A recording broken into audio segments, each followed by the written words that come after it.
The lawyer's words echoed in Nora's head as she stood in the wrecked greenhouse. Your cousin's got the vacation home, the boat, and the investment portfolio. You got a collapsed greenhouse on worthless land. Her cousin Brad had actually smirked. Her cousin Jennifer had sighed with theatrical pity. At least you got something, Jennifer had said, already calculating dock fees for the yacht. But that was 6 weeks ago. 6 weeks earlier, Nora sat on the curb outside her apartment building, suitcase at her feet, watching the locksmith change her locks. 48 hours. That's how long she'd been gone. 2 overnight shifts at the hospital data center, followed by a morning bakery shift, and her landlord had changed the locks mid-eviction. You can't do this, she'd said when she found him in the hallway. I can when you're 30 days past due. Your stuff's in storage unit 247. You got 2 weeks to pay the fees, or it gets auctioned. He'd handed her a paper. Here's the address. Now she sat with her phone calculating. Storage fees, $340. Rent she couldn't pay, $1,100. Hospital data entry, $13 per hour. Bakery, $11 per hour. Her bank account, $89. Her phone buzzed. Unknown number. She almost didn't answer. Miss Chen? This is Whitmore and Associates. Your uncle, Marcus Chen, has passed away. There's a will reading Friday at 2 p.m. Can you attend? Uncle Marcus. She hadn't seen him in 15 years, not since her mother's funeral when Nora was 19. He'd lived alone in some rural town, worked as a botanist before he retired, sent Christmas cards she never answered because she'd been too busy surviving. Yeah, she said, watching a woman walk past pushing a stroller. I'll be there. The lawyer's office smelled like old paper and furniture polish. Brad wore designer sneakers that cost more than Nora's monthly rent. Jennifer's purse was the kind Nora had only seen in store windows. Nora wore scrubs from her hospital shift, her hair still in a work bun. Thank you all for coming, Mr. Whitmore said. Marcus Chen's estate is substantial but unconventional. To Bradford Chen, I leave the vacation property in Sedona, valued at approximately $800,000. To Jennifer Chen, I leave the boat and the stock portfolio, valued collectively at $1.2 million. Nora felt their satisfaction like heat. She'd never wanted their money. She just wanted a place to sleep. To Nora Chen, I leave the property at 1247 Mercy Road, including the greenhouse and all land. Silence. The greenhouse. Brad said, that collapsed wreck? Uncle Marcus hasn't touched that place in 20 years. The structure is compromised, Mr. Whitmore said carefully. The property is 11 acres, but the land is unbuildable, wetlands protection. The greenhouse hasn't been operational since 1998. Oh, Nora. Jennifer's voice dripped sympathy. That's awful. You can't even sell that land. It's literally worthless. The stock portfolio alone will generate $60,000 annually, Brad added. And you got a condemned greenhouse. That's rough. Nora said nothing. She'd learned silence in the years since David left, since she'd lost the house, since she'd started working 3 jobs just to afford a studio apartment she couldn't even keep. She'd learned not to fight with people who'd never missed a meal. Can I see it? She asked. Mr. Whitmore slid an envelope across the desk. Inside was a key and a handwritten note. Nora, look beneath the surface. Your mother understood. Love, Uncle Marcus. That afternoon, Nora stood in front of the greenhouse as sunset turned the broken glass panels into shards of fire. The structure was massive, maybe 5,000 square feet, but it leaned like a truck, its frame twisted, its glass mostly gone. Inside would be dirt and decay. She had nowhere else to go. Storage unit 247 held her life in boxes. Her car was her bedroom tonight. She unlocked the door. Inside was devastation. Workbenches rotted under collapsed beams. Clay pots lay shattered across dirt floors. Vines had invaded through broken panels, turning the space into a jumble. But along the walls, she saw what had been: shelving systems, irrigation pipes, grow lights hanging dark. Her phone buzzed. Bakery manager, can you cover opening tomorrow? 4 a.m.? Nora looked at her watch. It was 6 p.m. She could sleep in her car for a few hours, drive 2 hours back to the city, work until noon. Then, her foot caught on something. She stumbled, catching herself on a workbench that groaned under her weight. The floor beneath her right foot felt wrong. Hollow. She knelt down, brushing away dirt and dead leaves. The floorboard was loose. She pried it up. Beneath it was a metal box. Nora's hands shook as she lifted it out. It was heavy, maybe a foot square, sealed with a combination lock. She tried her birthday. Nothing. Her mother's birthday. Nothing. Then, on impulse, the date on Uncle Marcus's Christmas cards. 12 to 24. The lock clicked open. Inside, wrapped in oilcloth, were bundles. Nora pulled one out, unfolded the cloth, and stared. Cash. $100 bills, crisp and clean, bound with paper bands. The band read, $10,000. She counted 6 bundles in the box. Her phone lit up with a text from Jennifer. Sorry about the greenhouse. If you need money, I guess you can sell it for scrap metal? Nora closed the box, her heart hammering. She looked around the greenhouse, at the acres of dirt floor, at the workbenches and shelving. How many more loose boards were there? She texted the bakery. Can't make tomorrow. Family emergency. Then she started pulling up floorboards. Nora worked through the night. By dawn, she'd found 11 more boxes. She sat surrounded by them as morning light filtered through the broken greenhouse panels, her phone flashlight dying, her hands blistered and filthy. She'd opened each box, counted the bundles, done the math 3 times because it seemed impossible. $720,000 in cash. $750,000, hidden beneath the greenhouse floor in fireproof boxes with combination locks that all opened to 12 to 24. Her phone was dead. Her car was running on fumes. She was supposed to be at the hospital data center in 4 hours for the overnight shift. Instead, she sat in a collapsed greenhouse staring at more money than she'd earned in 15 years. The note in the envelope said, "Look beneath the surface." How much more was there? She found a gas station 3 miles down the road, charged her phone, bought coffee and a protein bar with her last $10. While the phone powered up, she Googled Marcus Chen's name. Dr. Marcus Chen, botanist, specialized in rare plant cultivation. Published 17 papers on endangered species propagation. Consultant for pharmaceutical companies researching plant-based compounds. She scrolled further. An article from 1987. Local botanist discovers compound in rare orchid, potential applications in heart disease treatment. Another from 1993. Chen's research leads to patent for plant-based anticoagulant. Patents. Pharmaceutical consulting. Companies that turn plant research into million-dollar drugs. Nora's coffee went cold in her hand. Uncle Marcus hadn't just been a botanist. He'd been successful, and he'd hidden that success under greenhouse floorboards. If you're following Nora's story, subscribe now, because what she finds next will change everything. Back at the greenhouse, Nora worked systematically. She mapped the floor in sections, testing every board. Some were solid, some were rotted. But every 20 feet or so, she found another loose section, another box. By day 3, she'd found 28 boxes. By day 5, 41. She'd stopped opening them. She just stacked them in her car trunk, back seat, passenger seat. She slept in the greenhouse, ate gas station food, ignored the texts from her jobs asking where she was. On day 6, she found the envelope. It was in a box near the back wall, tucked under the cash bundles. Thick manila envelope, unsealed. Inside were documents, patent certificates, licensing agreements, bank statements from accounts in Uncle Marcus's name, showing balances that made her vision blur, stock certificates for pharmaceutical companies, and a letter written in Uncle Marcus's careful handwriting. Nora, if you're reading this, you found my emergency cash. The cash was insurance. I never trusted banks completely, not after the depression stories my parents told.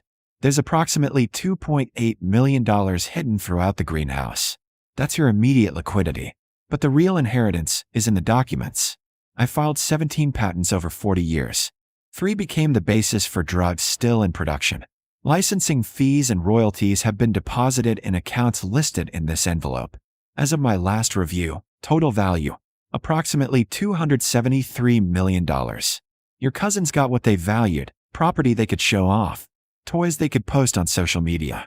You got what I valued, security, independence, and the means to build whatever life you want. Your mother was my favorite sister. She married badly, struggled constantly, but never complained. I watched her work herself to exhaustion. I watched the same pattern starting with you. The deadbeat husband, the money troubles, the endless jobs. I wanted to help while she was alive, but she was too proud. She'd never have accepted it. So I'm helping you instead. Take this money. Quit those jobs that are killing you. Go back to school if you want. Start a business. Travel. Sleep for a month straight. Whatever you need. The greenhouse was my sanctuary. Now it's yours. Rebuild it or tear it down. But Nora, stop surviving and start living. The account numbers and passwords are on the attached sheet. The lawyers don't know about any of this. I kept it separate from the official estate. It's yours, free and clear. Love, Uncle Marcus. Nora read it twice. Then she pulled out the attached sheet. 16 bank accounts, each with a password, each with a balance that seemed impossible. She grabbed her phone with shaking hands and logged into the first one. Balance, $17,234,445.23. She logged into the second. Balance, $31,567,893.01. The third. Balance, $43,891,234.77. She stopped counting after the eighth account. The numbers stopped meaning anything. She just sat in the dirt, surrounded by boxes of cash and papers worth a fortune, and started laughing. Then crying. Then laughing again. Her phone buzzed. Brad, hey cuz. Jen and I were talking. If you want help disposing of that greenhouse wreck, we know a demo company. Fairly discount. Faced with tears of joy, Nora looked at the message for a long time. Then she texted back, thanks, but I'm keeping it. Going to rebuild it, actually. The response came fast. Rebuild it? With what money? Nora smiled and didn't answer. Instead, she called Mr. Whitmore. Ms. Chen, how is the property? It's perfect, she said. I need you to set up a meeting. I'm establishing a foundation, the Marcus Chen Foundation for Botanical Research and Education. I'll need nonprofit paperwork, tax attorneys, the works. Silence. Ms. Chen, that's wonderful, but foundations require significant capital. I'm funding it with $50 million initially. Can you handle that? More silence. Yes. Yes, of course. May I ask where? Uncle Marcus's patents. Royalty accounts. He left me documentation for everything. I'll send you the details. She hung up and stared at the greenhouse. The broken glass caught the afternoon light, turning the wreckage into something almost beautiful. She had work to do. 3 months later, Nora stood in the rebuilt greenhouse and tried to remember what desperation felt like. The glass panels were new, UV-treated, climate-controlled. The irrigation system was state-of-the-art. The workbenches were custom-built. She'd hired an architect who specialized in botanical structures, and together they'd created something Uncle Marcus would have loved, a functional research facility that honored his work. But the real change wasn't the building. Ms. Chen, her assistant, David, different David, better David, poked his head through the door. The university delegation is here for the grant presentation. Nora straightened her blazer. Real clothes, tailored and comfortable. No more scrubs, no more flour-dusted jeans. She kept one pair of her old work pants in her closet as a reminder. The university team filled her conference room. She had a conference room now, attached to the greenhouse, with actual furniture and catered coffee. She recognized the lead researcher from her Google searches, Dr. Sarah Martinez, studying plant-based treatments for diabetes. Dr. Martinez, thank you for coming. Thank you for the opportunity, Ms. Chen. When we received your foundation's call, we couldn't believe it. Full funding for 5 years of research. That's unheard of for botanical studies. Nora smiled. My uncle believed plants held answers we hadn't discovered yet. I'm making sure researchers like you can find them. The grant is $2 million annually, equipment included. The only condition is that any resulting patents be licensed affordably to ensure global access. Dr. Martinez's eyes filled with tears. We can do that. Absolutely. They shook hands. After the team left, Nora walked through the greenhouse, running her fingers over the new workbenches. She'd planted several rare orchids as a tribute to Uncle Marcus. They were thriving. Her phone buzzed. Jennifer, saw an article about your foundation. We should catch up. Want to have lunch? The article. It had run in Science Today last week. New foundation brings $50 million to botanical research. They'd interviewed her, photographed her in the greenhouse. She'd mentioned Uncle Marcus's patents, the licensing deals, the decision to fund underfunded research. She hadn't mentioned the cash in the floorboards. That was private. That was survival money she'd already used, paying off her debts, buying a small house near the greenhouse, setting up accounts for emergencies. The real fortune, the patent royalties, she'd split 3 ways: foundation funding, safe investments, and a personal account that meant she'd never scramble for rent again. Nora deleted Jennifer's text without responding. Some relationships weren't worth reviving. Instead, she called Mr. Whitmore. "Ms. Chen, I was just reviewing the foundation paperwork. Everything's finalized. You're officially operational. Good. I want to add something. A scholarship program. Full ride for students who want to study botany but can't afford it. Priority for first-generation college students and people who've experienced housing insecurity. That's a beautiful addition. Do you have a funding amount in mind?" Nora thought about sitting on that curb, suitcase at her feet, calculating dollars she didn't have. 20 scholarships annually. Full tuition, housing stipend, and research funding. Make it happen. After she hung up, she walked outside. The 11 acres stretched green and wild around the greenhouse. She'd left most of it natural. Uncle Marcus would have wanted that, but she'd cleared a path to a small bench overlooking the wetlands. She sat there now, watching dragonflies skim the water, and pulled out her phone. She scrolled to a number she'd saved 3 months ago, but never called. The hospital data center manager. "Hi, Sharon. This is Nora Chen. I know I disappeared without notice, and I'm sorry for leaving you short-staffed. I wanted to explain and, well, make it right." She listened to Sharon's cautious response, then continued. "I inherited some money. Unexpected money. I quit because I needed to handle it, but I should have called. So I'm donating $50,000 to the hospital's employee emergency fund. For people like I was, one crisis away from eviction." Sharon's voice cracked. "Nora, you don't have to. I want to. Send me the fund details." She paused.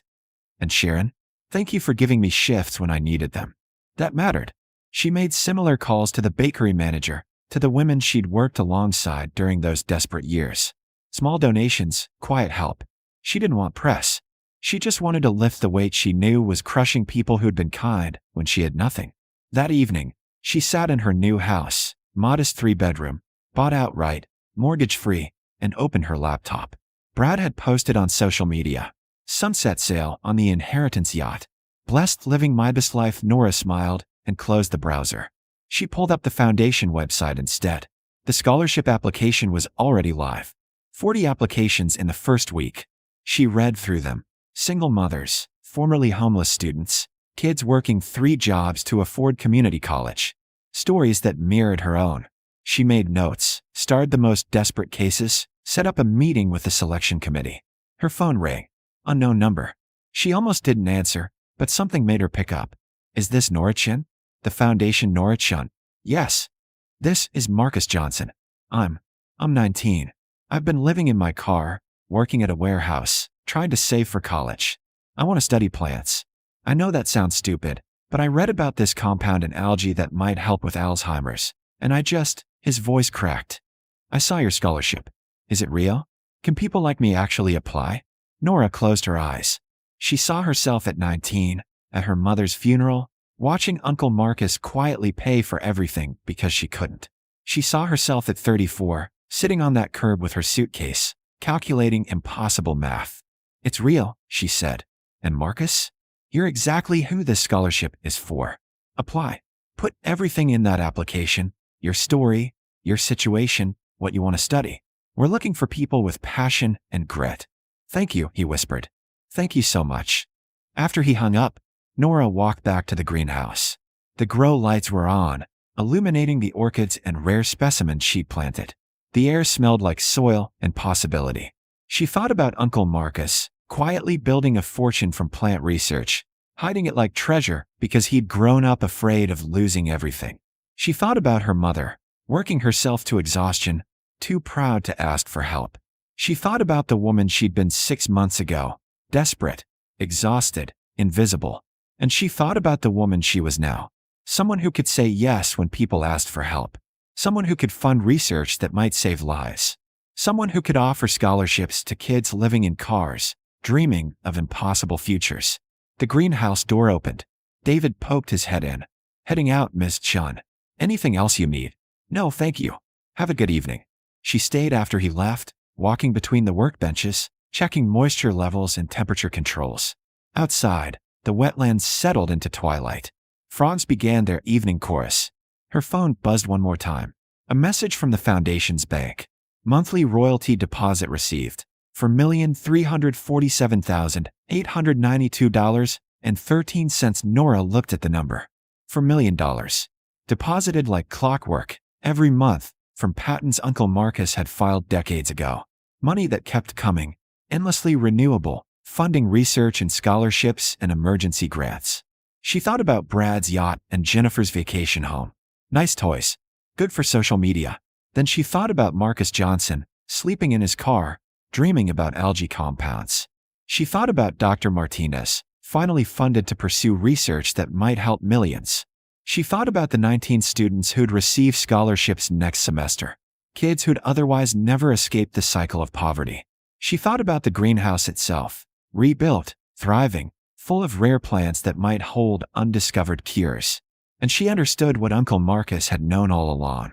Value isn't what shines brightest. It's what grows quietly, beneath the surface, waiting for someone patient enough to look deeper. Nora turned off the lights, locked the greenhouse, and walked home under stars that felt closer than they used to. Behind her, the building glowed softly in the darkness, full of growing things that would bloom in their own time. Just like her. Just like everyone who'd ever been dismissed, overlooked, told their inheritance was worthless. The Floorboards had held $276 million. But the real treasure was knowing exactly what to do with it.